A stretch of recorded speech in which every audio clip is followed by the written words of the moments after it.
Pagi ini, pagi yang tak seperti biasanya. Biasanya aku selalu semangat bekerja dan ceria. Pergi ke toko baju bersama teman-temanku. Namun, hari ini hari begitu berbeda untukku. Aku merasa perasaanku gelisah tak karuan. Sampai-sampai setelah aku sampai di sana, di toko baju,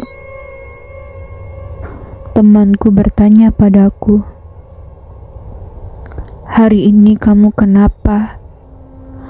Aku lihat-lihat seperti kamu lagi sakit. Apa kamu lagi sakit?" Tentu, aku sendiri pun aku tak tahu apakah aku sakit atau tidak. Namun, temanku begitu baik dan perhatian padaku. Dia menyuruhku untuk pulang istirahat. Dia takut memang aku sakit. Akhirnya siang hari aku pun pulang. Setelah sampai di kamarku, aku merebahkan badanku. Apa aku benar sakit? Hati bertanya. Setelah jelang beberapa menit, aku memejamkan mata. Tiba-tiba, bunyi teleponlah yang membangunkanku. Ternyata, adikkulah yang menelponku. Ku menjawab, "Ada apa? Kok tumben telepon?" Dengan suara terisak-isak, dia mengatakan padaku, "Teh, teh," dan sambil menangis. Hatiku mulai tak karuan. Jantung pun terasa berdeguk lebih kencang. Terpikir dan terbayang apa yang terjadi di antara bapak, nenekku, atau adik perempuanku. Aku menjawab, "Ada apa?" dengan nada bergetar. Dia menjawab, "Embu, teh. Embu gak bangun dari pagi." Serasa lemas lututku. Ternyata perasaanku yang hari ini tak karuan memang sebuah firasat. Ternyata nenekku sakit.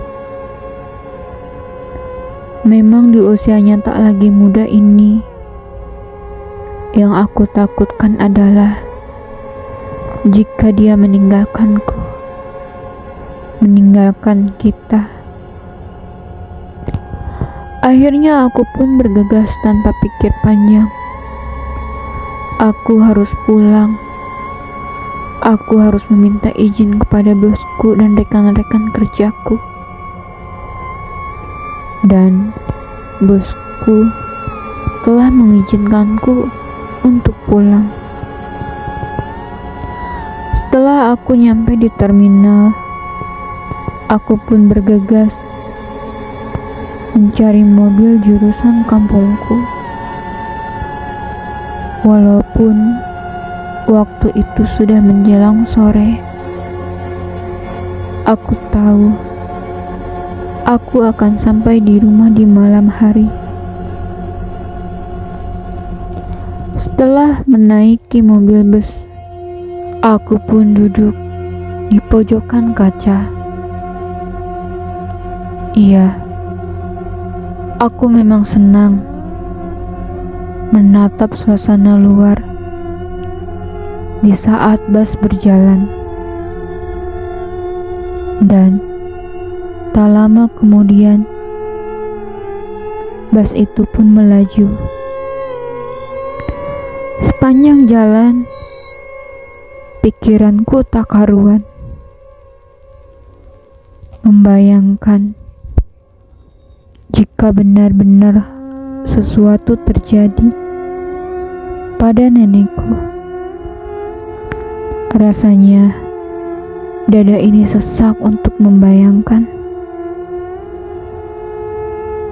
Aku berharap nenekku masih diberikan umur yang panjang, walaupun aku tahu usianya yang renta. Aku pun tidak mau berpikiran terlalu jauh. Aku berusaha memejamkan mataku, dan ternyata aku tertidur. Beberapa jam kemudian, aku terbangun oleh suara laki-laki yang memanggilku. Dia berkata, "Mbak, maaf." Teleponnya berbunyi berkali-kali. Sontak, aku pun kaget. Aku melihat ternyata adikulah yang menelponku. Dan laki-laki di dekatku menyapaku. "Mbak, kayaknya kita pernah ketemu." Seketika aku menoleh dan terkejut. Samar-samar aku menatap wajahnya.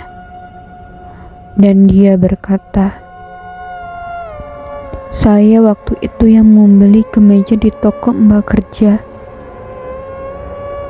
Iya, aku teringat. Namanya Hadi. Dia waktu itu mencari kemeja untuk kelulusan kuliahnya. Entah angin apa yang membawa kita bertemu kembali. Ternyata Hadi berasal dari kota yang sama denganku. Iya, kita satu arah. Sepanjang perjalanan kita bercerita tentang satu sama lain. Iya, aku bercerita tentang kehidupanku dan keadaanku. Begitu pula dengan Hadi. Hadi adalah laki-laki yang sopan, baik, serta berpendidikan. Dan aku juga yakin dia terlahir dari keluarga yang beruntung, hidup yang bercukupan, dan berbeda jauh denganku. Tak terasa, sore pun menjelang malam. Ku melihat kanan kiri. Satu persatu penumpang turun di tujuannya masing-masing. Iya, aku tahu. Aku akan sampai ke rumah larut malam. Dan Hadi pun berkata padaku, "Sebentar lagi aku sampai rumah. Saudaraku sudah menunggu di jalan menjemputku." Aku hanya menganggukkan kepala dan ku berkata, "Sampai jumpa lagi di lain waktu." Ku melihat Hadi begitu khawatir denganku, karena di dalam mobil itu sudah mulai sepi. Mungkin dia merasa kasihan padaku, atau dia mengkhawatirkanku terjadi sesuatu di jalan. Dan Hadi pun memberikan aku sebuah kertas. Dia berkata, "Nanti kalau ada apa-apa telepon saya. Kalau sudah nyampe rumah, kabarin juga, agar saya tahu kalau kamu sampai rumah." Aku hanya menganggukkan kepala dan melambaikan tanganku. Setelah mobil berhenti dan menurunkan Hadi, hatiku pun mulai merasa ada yang berbeda. Iya, baru kali ini aku mengenal sosok seorang laki-laki yang begitu peduli padaku. Tapi aku pun selalu menyadarkan diriku bahwa aku tak ingin terlalu berlebihan. Dan waktu pun sudah sampai ke tempat tujuanku.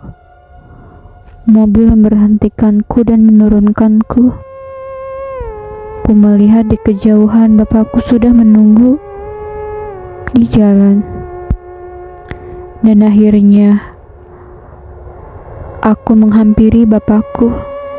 Bapakku pun nampaknya khawatir karena ini sudah larut malam. Akhirnya kita sampai rumah. Spontan, tak ada lagi yang kupikirkan selain kondisi nenekku. Ku melihat nenekku sedang berbaring di kamarnya. Tak terasa air mata jatuh. Ku peluk nenekku dan berkata, Bu, aku pulang." Ibuku hanya menatapku. Dia meraba pipiku. Air mata pun tak terasa jatuh di pipiku. Aku hanya bisa berharap nenekku bisa sembuh seperti biasanya. Iya, semenjak nenekku sakit, tentu akulah yang harus merawatnya di rumah. Terlebih bapakku yang selalu harus mencari nafkah untuk kita. Dua adikku mereka bersekolah.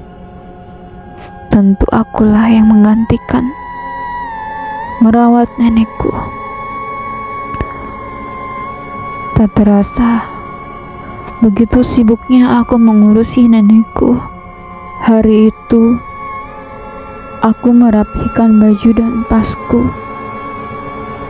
Kurasa aku tidak bisa buru-buru ke Jakarta lagi karena keadaan di rumah dan keadaan nenekku. Kasihan adikku.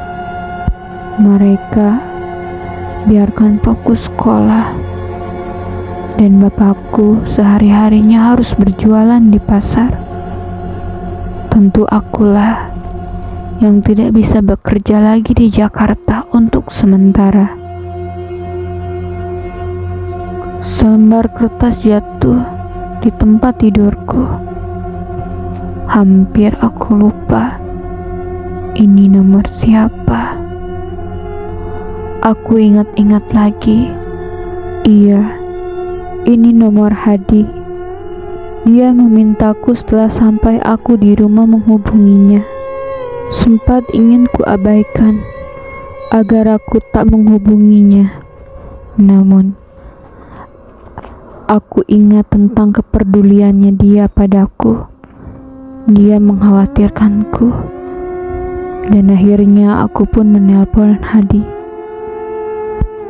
Tak lama kemudian dia menjawab teleponku dan berkata, "Kenapa baru 3 hari kamu telepon? Kamu baik-baik aja kan?" Nada Hadi begitu kesal padaku. Aku hanya tersenyum. Entah perasaan apa yang sebenarnya yang terjadi dalam hidupku.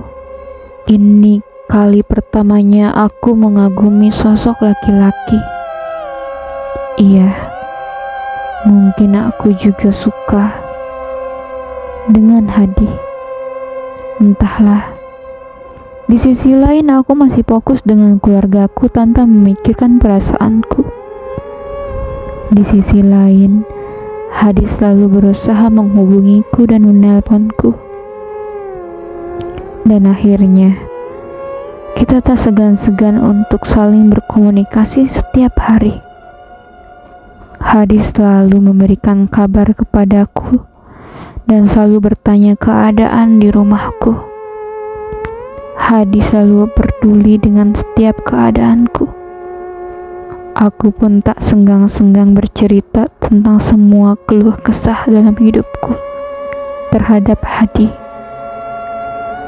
Dia adalah laki-laki yang menerimakanku apa adanya. Dia yang tak pernah segan-segan untuk selalu menolongku. Bahkan, dia sangat peduli dengan kesehatan nenekku.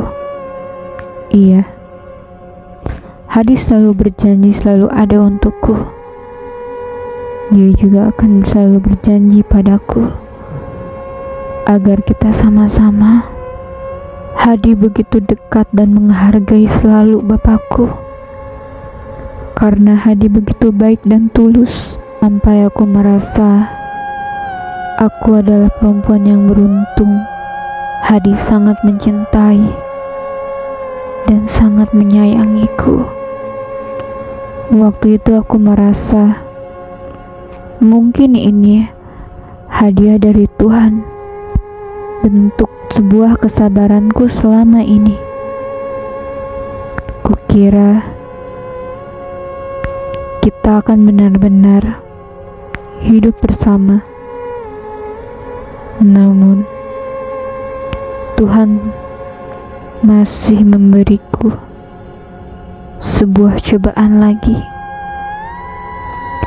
yang benar-benar hampir saja aku mengakhiri hidupku.